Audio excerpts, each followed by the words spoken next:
KKR টিমের জন্য কয়েকটা কথা যেটা না বললেই নয়। মানে ঠিক আছে, একটা হয় যে খারাপ খেলা, আর একটা হয় মানে একদম যাচ্ছে তাই খেলা। তো এখানেতে কলকাতার খেলাটা দেখে যাচ্ছে তাই খেলার কথাটাই বলা যেতে পারে, কারণ মানে এটা এক্সপেক্টেড নয় যে সব টিমই জিতবে আইপিএলেতে ট্রফি বা প্রত্যেক বছর ট্রফি জিতবে। তো সেটা এক্সপেক্টেড নয়, কিন্তু অ্যাটলিস্ট একটা খেলা, ভালো খেলা, মানে এটা একটা কম্পিটিটিভ ক্রিকেট, যেটা হচ্ছে আমাদের ইন্ডিয়ার মধ্যে বলতে গেলে মানে সবথেকে এখন, মানে ইন্টারন্যাশনাল ক্রিকেট বাদ দিচ্ছি, ক্লাব ক্রিকেটের হিসাবে সবথেকে বেশি কম্পিটিটিভ ক্রিকেট হচ্ছে আইপিএল। তো সেটার হিসাবে যদি সেটার মানে নিরিখে দেখা যায়, তাহলে সেই কম্পিটিটিভনেসটা কোথায়? মানে একটা ম্যাচ হচ্ছে, সেখানেতে এত ডিসিশনস ভুল, এত কিছু মানে আহ, সব প্রথম থেকে ভুল ডিসিশনস। এবং এটা নয় যে, অনেকে হয়তো কমেন্টে বলবে যে তুমি তাহলে গিয়ে ক্রিকেট খেলতে পারো, কিন্তু আমার মনে হয় যে অ্যাজ এ ফ্যান, মানে বিভিন্ন টিমের বিভিন্ন ফ্যান্স আছে। কেউ লখনৌয়ের ফ্যান, কেউ চেন্নাইয়ের ফ্যান, কেউ মুম্বাইয়ের ফ্যান, কেউ আরসিবির ফ্যান, সেরকম কলকাতার ফ্যান। মানে খেলা দেখতে গেলে যে কোনো একটা টিমকে সাপোর্ট করতেই হয়। তো সেই জায়গায় কলকাতার যেহেতু ফ্যান, তো সেহেতু মানে কি বলবো, মানে এত ডিসিশন ভুল অভিষেক নায়ার প্রথম থেকে যদি শুরু করা যায়, অভিষেক নায়ারের টিম সিলেকশন উনি কি নিজে করেন না কার সাথে আলোচনা করে করেন, মানে সেটা নিয়ে কোশ্চেন থাকছে। কারণ কালকে যে পিচটা ছিল, সেটা হচ্ছে, আমরা জানি কলকাতাতে এতদিন ধরে প্রচুর বৃষ্টি হচ্ছে। বৃষ্টি হওয়ার কারণে যে পিচে যে মানে একটা কলকাতার যে হাই স্কোরিং পিচ ছিল, সেটা কিছুটা হলেও মানে লো স্কোরিং একটু বলা যেতে পারে। কারণ কালকে যে রানটা হয়েছিল 180+ যে টার্গেটটা ছিল কালকে, যথেষ্ট ভালো টার্গেট ছিল, সেটা মানে বোঝা যাচ্ছিল। কলকাতার 10 ওভারের পরে যে ব্যাটিং, সেখানে যে ব্যাটিংটা হচ্ছিল, স্লোয়ার বল কাজ করছিল, স্পিন বল খেলতে প্রবলেম হচ্ছিল। এইসব জায়গার থেকে দেখা গেলে মানে কালকের পিচটা যথেষ্ট স্লো পিচ ছিল। এছাড়া মানে লাইক টু লাইক রিপ্লেসমেন্ট, যেখানে বরুণ চক্রবর্তী চোটের জন্য টিম থেকে বাদ, সেখানে তার বদলে রিপ্লেসমেন্ট হিসেবে কে আসছে না, নবদীপ সাইনি, একজন ফাস্ট বোলার। টিমেতে ফাস্ট বোলার কতজন আছে না, ক্রিস গ্রিন মিডিয়াম পেস বল করে, রমন পাওয়েল মিডিয়াম পেস বল করে, রমনদীপ মিডিয়াম পেস বল করে, কার্তিক ত্যাগী পেস বোলিং করে। আচ্ছা, তার সাথে সাথে আমাদের বৈভব আরোরা, তিনি ফাস্ট বোলিং করেন। এতজন ফাস্ট বোলার, স্পিনিং অপশনস একদম নেই। মানে আমাদের দুজন ইন্ডিয়ান ট্যালেন্ট, একটা হচ্ছে সোলাঙ্কি এবং আরেকজন হচ্ছে দাক্স কামরা। এই দুজন প্লেয়ার বেঞ্চে বসে আছে, তাদেরকে ট্রাই করা কি যেত না? মানে এটা নয় যে হারছে বলে এইসব কথাবার্তাগুলো হচ্ছে, বাট অ্যাকচুয়ালি যদি দেখা যায়, তাহলে আমার মনে হয় না যে যারা কোচিং স্টাফে রয়েছে তারা আদৌ কোচ হওয়ার যোগ্য। কিসের বেসিসে তাদের তাদের মানে তাদের মানে কিসের বেসিসে তাদেরকে কোচ করা হয়েছে, আমি সেটাই বুঝতে পারি না। মানে কলকাতা নাইট রাইডার্সের সব থেকে বেশি প্রবলেম হয় ক্যাপ্টেন খুঁজে বের করতে আর কোচ খুঁজে বের করতে। মাঝখানে চলে এলো চন্দ্রকান্ত পণ্ডিত, তারপর আবার এই অভিষেক নায়ার। আরে ভাই, গোটা বিশ্বে দেখ, গোটা ওয়ার্ল্ডে কত ভালো ভালো কোচিং, মানে যারা কোচ হওয়ার যোগ্য তারা বসে রয়েছে, তাদেরকে নিয়ে আয়। অভিষেক নায়ার যে কিনা কিছুদিন আগে ডাব্লিউপিএলেতে তিনি যে টিমের কোচ ছিলেন, সেই টিম সবথেকে শেষে ফিনিশ করেছে। অ্যাজ এ অ্যাসিস্ট্যান্ট কোচ বা টিমের সাপোর্ট কোচ, সাপোর্ট স্টাফ যোগ্য, কিন্তু মানে হেড কোচ হওয়ার জন্য কোনোভাবেই তিনি যোগ্য না। এবার আসি ক্যাপ্টেন্সি। মাঝে মাঝে অজিঙ্ক্য রাহানেকে দেখেও খারাপ লাগে যে উনি মানে ওনার যে সিচুয়েশান, সেটা দেখেও খারাপ লাগে। কারণ যেখান থেকে কলকাতা ম্যাচটা হেরেছে, সেই জায়গার থেকে কোনো ক্যাপ্টেন হয়তো ভাববে না যে এই ম্যাচটা আমরা হারতে পারি। মানে কীভাবে পসিবল, যদি বোলার্সটাও না সাপোর্ট করে বা বোলাররা যদি ঠিকঠাক বল না করে, তাহলে ক্যাপ্টেনই বা কী করবে? ক্যাপ্টেনের পক্ষে কী করা সম্ভব? সম্ভব কিছুই নয় ওনার পক্ষে করা।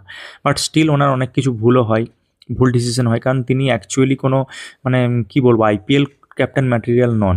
মানে যেখানে তাকে র্যাপিড অকশনেতে কিনেছে কলকাতা, লাস্টে বাধ্য হয়ে কোনো ক্যাপ্টেন না পেয়ে অজিঙ্ক্য রাহানে ক্যাপ্টেন করেছে, সেটা পরিষ্কার বোঝা যাচ্ছে।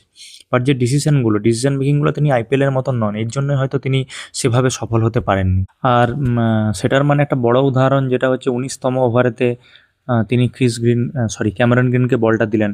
এটা বলবো না যে ক্যামেরন গ্রিনকে বলটা দেওয়ার জন্যই ম্যাচটা হারলো কলকাতা, বাট যেখানে ক্যামেরন গ্রিন এখনও পর্যন্ত শুধু আইপিএলে কেন, ইন্টারন্যাশনাল ক্রিকেটে মোর দ্যান 1 ইয়ার, মানে 1 বছর 1.5 বছরের বেশি তিনি বল করেননি, সেখানে গিয়ে কি ওরকম একটা গুরুত্বপূর্ণ ওভারে তাকে বল দেওয়াটা ঠিক হলো? এটা একটা ডিসিশন ভুল, মানে আমার যেটা মনে হয়। দ্বিতীয় রয়েছে যে বারবার মানে এটাও সব ফ্যানদের একটা বলা হচ্ছে যে ওপেনিংয়ে সুনীল নারায়ণকে ইউজ করার জন্য, যেখানে আমরা কালকে পাওয়ার প্লে ঠিকমতো ইউজই করতে পারিনি।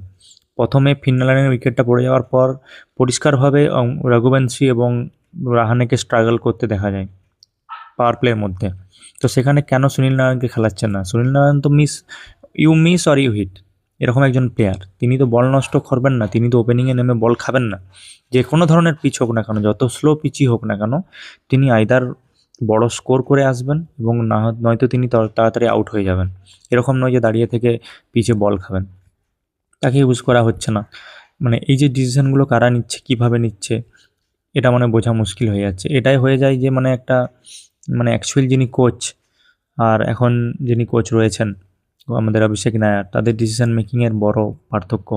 মানে এত বড় বড় নাম কলকাতার কোচিং স্টাফে রয়েছে, শেন ওয়াটসন, হ্যাঁ, তার ডিজে ব্রাভো, আন্দ্রে রাসেল, মানে টিম সাউদি, এত বিখ্যাত বিখ্যাত নামেদেরকে কোচিং স্টাফে কলকাতা ঢুকিয়েছে এবং সেখান থেকে আউটকাম জিরো।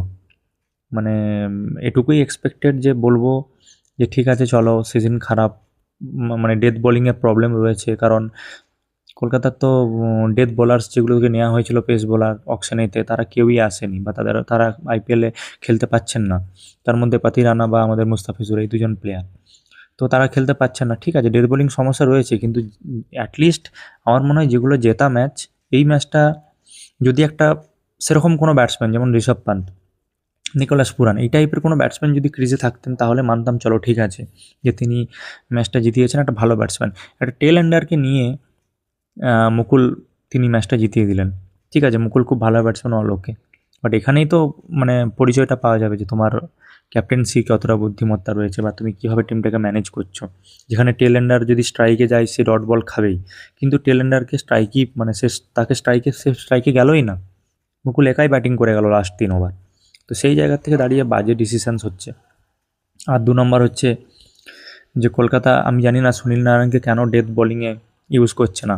হয়তো তারা ভাবছে সুনীল নারায়ণ আগের মতো আর বল করতে পারে না, কিন্তু আমার মনে হয় কলকাতার কারেন্ট সেট আপ, এখন যারা বোলার্স রয়েছে তাদের থেকে অনেক বেটার বল করবে সুনীল নারায়ণ 19তম, 20তম, 18তম, 17তম ওভারে।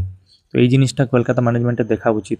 কলকাতার যদি সুনীল নারায়ণকে ডেথ বোলার হিসাবে ইউজ করে, সেই জায়গাতে যে কোনো আমার মনে হয় ব্যাটসম্যানের তাকে পিক করতে প্রবলেম হবে। কারণ সুনীল নারায়ণ তখনই ডেঞ্জারাস যখন তাকে ব্যাটসম্যান হিট করতে যায়।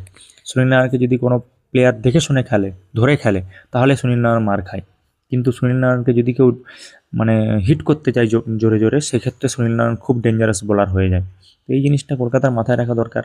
বাকি ম্যাচগুলো অনেক আছে, প্লে অফসের আছে ছেড়ে দিচ্ছি, বাট একটা ভালো ক্রিকেট দর্শকদেরকে উপহার দেওয়ার চেষ্টা করা উচিত কলকাতার, যেটা এখনও পর্যন্ত তারা অসফল। আমার মনে হয় পাঞ্জাবের ম্যাচটা বৃষ্টির জন্য ভেস্তে গেছিলো, ঠিকই আছে, সেই জন্য 1 পয়েন্ট পেয়ে খাতাটা খুলেছে। নাহলে কলকাতার সেই ম্যাচেও খাতা খুলতো না, কারণ ভুল ডিসিশনের জন্য। সেই টসে জিতে আবার ফার্স্টে ব্যাটিং, তার জন্য অলরেডি যেটুকু ম্যাচ হয়েছিল সেখানে 2টো উইকেটও হারিয়ে ফেলেছিল। ঠিক আছে, তো এই ধরনের মিস্টেকসগুলো হচ্ছে অ্যাজ এ ক্রিকেট ফ্যান, যেটা আমরা ক্রিকেট দেখে বুঝতে পারি, যেটুকু বুঝি যে এই প্রবলেমগুলো হচ্ছে দেখে মনে হচ্ছে, সেগুলো আমি বুঝতে পারছি না কেকেআর ম্যানেজমেন্ট বা ক্যাপ্টেন কেন বুঝতে পারছে না। তারা তো অনেক বড় মাপের প্লেয়ার, অনেক বড় মাপের কোচ, তারা এত সহজে তাদের জিনিসটা বুঝতে পারছে না, আর ফ্যান্সরা এত সহজে বুঝতে পারছে।